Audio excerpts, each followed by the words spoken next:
In the grand auditorium of Addis Ababa's African Union headquarters, the atmosphere was charged, electric and expectant. World leaders sat rigidly in their seats, each camera lens pointed like a silent judge. President Ibrahim Traoré of Burkina Faso ascended to the podium beneath the glare of global attention. He paused, folded his weathered hands slowly, and reached into his breast pocket. Messages buzzed through the audience, but all quieted when he gently unfolded a worn piece of paper, its edges frayed from time and travel. Holding it aloft, he spoke in measured tones. "The chains you ignore today will strangle your children tomorrow." His voice resonated, echoing off marble walls. Gasps ricocheted across the chamber. Heads turned, hearts quickened. It was a quotation from Nnamdi Kanu, imprisoned Nigerian activist and founder of the indigenous people of Biafra movement. The words landed with seismic impact. Before memory could fully grasp the moment, cameras caught Nigerian President Bola Tinubu's jaw clenching. His eyes flicked up, and he abruptly exited the room, entourage in tow. In that moment, the summit veered off script into unpredictable territory. Yet few realized that Traoré wasn't simply quoting from memory. He was reading from a letter never meant to be disclosed. That letter, forged in secrecy, had found its way into the hands of an African president standing before the continent's greatest leaders. It wasn't mere defiance, it was premeditated revelation, a curated blaze of defiance meant to ignite debate across borders. The audience swallowed in unison, a collective breath held tight. Cameras continued clicking, but the summit's speeches were now overshadowed by a single question. Who delivered the letter? Why now? And what would happen when an African leader chose to expose chains that until that moment were barely noticed? Before we dive into this powerful story that governments tried to bury, make sure to hit that subscribe button and turn on the notification bell. Because here, we don't just report what's trending, we uncover what they don't want you to hear. Your subscription keeps these voices alive. Let's get into it. Outside, Addis Ababa was calm under a clear sky, but inside the massive AU complex, the tension was palpable. Red carpets led between polished marble floors where ministers in crisp suits whispered in hushed tones. Soldiers stood at attention, their boots echoing in the cavernous halls. Cameras flashed relentlessly at staged photo ops, yet every handshake, every pose carried an undercurrent, a tautness. President Tinubu's arrival was militaristic, his expression unreadable, his entourage doubled in size, their dark suits and earpieces an announcement that he expected trouble. Photos captured smiles, but off camera. The conversations were different. In Lagos, protest movements that had once driven President Tinubu to crack down were gaining force again. Mothers posted images of number SARS lives on social media. Candlelit vigils appeared in Port Harcourt's alleys. The undercurrent of resentment, injustice, and anger was mounting. Tinubu's security briefings in Addis had been curt. Yes, protest had timing and context, but here, at an African Union summit, it was dangerous. Meanwhile, in the back corridors, President Traoré of Burkina Faso moved quietly. He wore no sunglasses, no show of bravado. His uniform was standard issue, military green with polished boots, but scuffs on the soles betrayed long marches through rough terrain. Beneath it, an envelope, brown, unassuming, the name KANU scrawled in thick ink on the front. He hadn't told his generals. His cabinet was unaware. He held his counsel close. The letter had arrived 3 weeks earlier, smuggled out of a high-security prison cell in Nigeria. He had examined it in private, words stamped with purpose. Now, poised at the summit, he held the world's attention, ready to shine a spotlight on Africa's chains. Those messages would not remain silent. Not today, not anymore. 3 weeks earlier, in Ouagadougou's heavily fortified presidential complex, President Traoré sat under dim lighting in a small briefing room, surrounded by heavy drapes and maps indicating regional security operations. A single lamp cast long shadows across his face. There was no audience, only him and the quiet hum of generators. A young soldier, barely beyond his teens, entered with stiff steps. The room stiffened. The envelope he carried was plain brown. No stamps, no logos, no signifier of origin, only the weight of intent. Its contents were secret, But urgency was written in the soldier's tense posture. Traoré took the envelope, It was Kanu's handwriting, angular, precise, resilient. The letter spoke not of pleas but of warnings. It detailed secret negotiations within ECOWAS that would deepen dependency on foreign powers. It named officials accused of taking bribes for trade deals. It cautioned of a coordinated effort to suppress sovereign voices and sell Africa's autonomy for foreign investment. Among the passages, one line tore through the quiet room. Not all chains are made of iron.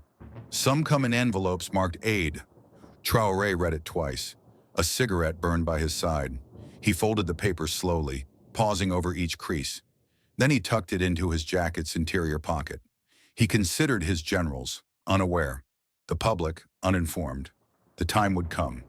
But choice needed framing. Tonight he whispered to himself only two words. They must. And then silence reclaimed the room. Back in Addis, inside a heavily guarded side chamber of the AU headquarters, far from camera flashes, a different summit was unfolding. President Tinubu, flanked by Nigerian officials, AU security agents, and two French diplomats, sat at a long, polished conference table. In the corner, an unnamed officer in dark suit and reflective glasses silently observed. Though he wore no badge, his presence was unmistakable. Everyone in the room knew a high-level Western intelligence agency was present, and his silence said more than any words could. Tinubu was speaking in clipped tones. He was angry. "He must not speak about Kanu," the president said, referring to Traoré's upcoming speech. He meant suppress, derail, discredit, whatever it took. One AU agent leaned in. "He hasn't shown us the text," the agent whispered. "He's hiding something." A French diplomat feigned neutrality, yet his gaze was sharp. "If this turns to rebellion, it could fracture the South and destroy youth confidence."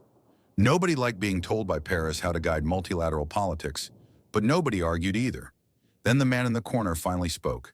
In low, calm English, "We cannot physically stop him, but we can make the letter vanish or destroy its credibility." Tinubu's fist clenched. He despised Traoré's composure and was incensed a solitary Nigerian prisoner could unsettle his grip. One advisor asked, "What if he reveals the letter from the pulpit?" Broad agreement fell over the Japanese-sounding advisor. The plan was ugly: erase, defame, and silence. A nameless aide summed it up. "If he says Kanu, we shut him, by diplomacy or force." Rising from the table like a thunderbolt, Tinubu sealed the message. "We cannot afford insurrection," he concluded. Outside, Addis was waking to another clear sunrise. Inside, shadows were growing, not of negotiation, but of orchestration. Not for peace, but for the burial of a message. The summit stage was set. Souvenir photos, strategic alliances, economic partnerships, all primed under a unity theme. Delegates filed in, cameras ready. Walking behind Tinubu were more individuals, tall, anonymous, suit-clad, earpiece-equipped. They didn't pose. They didn't speak. They surveilled. President Traoré took notice. He stood near the entrance, wearing military green that signaled humility, discipline, understated power. His jacket was half-zipped, polished boots edged in dust, as if he'd come straight from the field. Concealed close to his heart was the folded letter from Kanu. Tinubu walked past him. Photographers yelled names, clicked shutters, faces bared neutrality. But Traoré extended a hand. Tinubu accepted, but with eyes narrowed, a predator scanning for threat. "You look weary, Mr. President," Traoré said coolly. The handshake lingered. "Late nights back home," Tinubu answered. "So are mine," Traoré replied with flat calm. Camera shutters continued.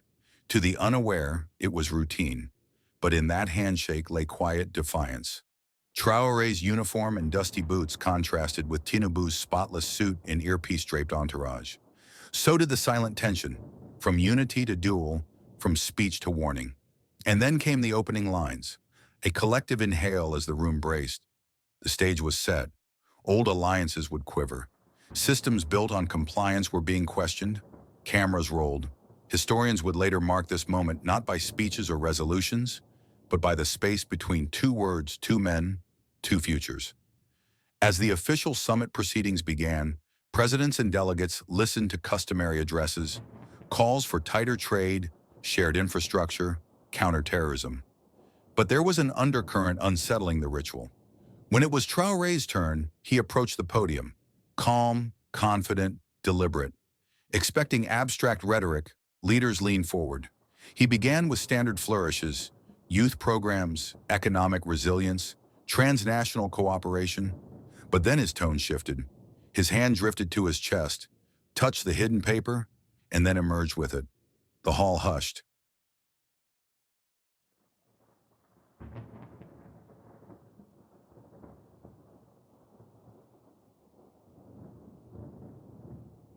Traoré paused, looked up at assembled leaders and cameras.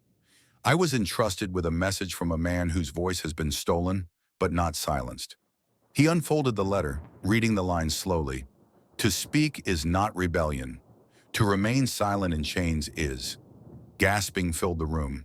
Heads whipped toward Tinubu. His face stiffened. On the other side of the chamber, South African delegates started soft applause, tentative, curious, then louder. Samikawa's members paled, caught between loyalty to Tinubu and fear of the message. Traoré continued, no African should be buried for telling the truth. He laid the letter down, stepped back. Microphones clicked, cameras zoomed. A single moment, a letter, a phrase, an oath. It tore through diplomatic protocol and sparked raw emotion. His statement echoed like a chime. What separates leadership from tyranny is the courage to expose wrong, to trust truth over fear. He ended the speech. The room was broken open, consciousness ignited. The summit was no longer just a gathering of heads of state. It had been jolted by a moral reckoning. The event that morning would become a flashpoint in Africa's political evolution. If speeches were storms, Tinubu's reaction was thunder. His chair crashed against the floor. He exploded. This is not leadership. It is insurrection. These words are the language of extremists. Delegates recoiled. Paparazzi clicked. Some rushed to record. Tinubu swept his hand across the table, rattling glasses and documents, symbols of authority and stability. We will not let the AU become a stage for rebellion, he thundered. Without warning, he stormed out, disappearing behind a sea of suits. Reporters yelled, but he kept walking, away from the chaos he'd created. By sundown, Lagos was aflame, not with fire, but with quiet resistance. Students at the university gathered silently, their mouths sealed with tape marked, to remain silent in chains is. In Port Harcourt's oil-streaked streets, young men marched, chanting hoarsely, we will not be afraid to speak. Kano's women lit candles under banners of missing sons. Screens across Africa pulsed with the quote. On TikTok, Instagram, Twitter, and Telegram, it was everywhere. Governments scrambled, censorship orders flew, internet speeds were throttled, bloggers were threatened, news outlets were pressured. By midnight, the quote had become a decentralized anthem. Screens reflected candlelight, voices whispered defiance. A viral moment born of bravery now carried a symbol, people's yearning for liberation. Authorities just 2 days later in Ouagadougou's Military Intelligence Command Center, a sharp alert rang. A message had been intercepted, encrypted and ominous. Monitor all communications from Traoré. Locate the letter. Neutralize before next appearance. It pinpointed a coup in thought, not weapons. Traoré's cyber team decoded the note. Its source, ECOWAS-aligned intelligence linked to Nigeria. The intended target, silence. Traoré's jaw clenched, his breathing even. He turned to his chief of security. They're already watching. Listening. They deployed analysts to scour AU media production teams. At first, nothing. Then a soldier flagged a cameraman, nervous with 2 phones, a ghost audio mic. Security followed him to the exit. He stumbled, and a new passport slipped from his boot, Nigerian, recently issued. The room froze. Under intense questioning, he yielded quickly. Recordings of Traoré's closed-door readings, strategic dialogues, private deliberations. A clandestine recording apparatus lay hidden. A spy had infiltrated the summit. Traoré looked at the files, his expression unreadable. Then he raised his voice softly, nearly whispering, Now you understand. They fear voices more than they fear armies. The implication was clear. The message had become more dangerous than any bomb. Diplomacy had turned to espionage. The AU's facade of unity fractured. The summit had become a theater of hidden surveillance. But Traoré, cool and steady, had turned their playbook back on them.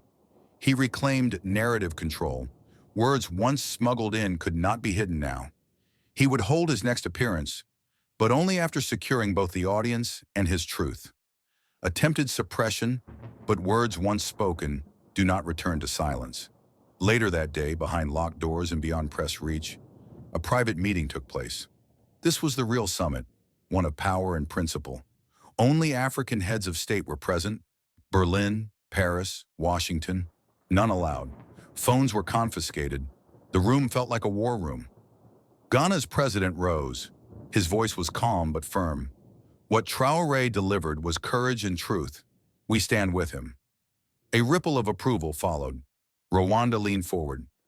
We will not trade our autonomy for foreign aid. Africa's youth deserve leadership, not subordination. There were nods. Then came hesitation. A lead from Senegal wavered, quoting Kano but cold. Burkina Faso relies on French military support. You should not mistake defiance for leadership. A hush fell. It was the most explicit foreign intervention of the summit. Traoré stood up, calm, collected, no microphone. He faced them. What you call support, he said, is a leash. It restricts and controls. It is not aid when it binds us. His eyes drifted across the table. Cut it. For a moment, the room echoed with silence. Then Ghana started slow applause. Then Rwanda, one by one, more. That closed-door moment marked the shift from transactional diplomacy to principled sovereignty. Summits focused on maize prices and road projects were overshadowed by a renewed vision to feed pride, not beg permission. African leaders, once bound by protocol, found their voice in a quote from a prisoner. Africa's narrative pivoted. The real debate was now, not trade volumes, not pipelines, but the sovereignty of minds, voices, and futures. Meanwhile, outside, across the continent, a movement had galvanized. In Kano's bustling markets, traders paused. A young boy climbed atop crates, reciting Traoré's words into a handheld speaker. Microphones crackled. Crowds paused. They listened. In Bamako, students at universities gathered in courtyards, their voices amplified through speakers reading, "To speak is not rebellion. To remain silent in chains is."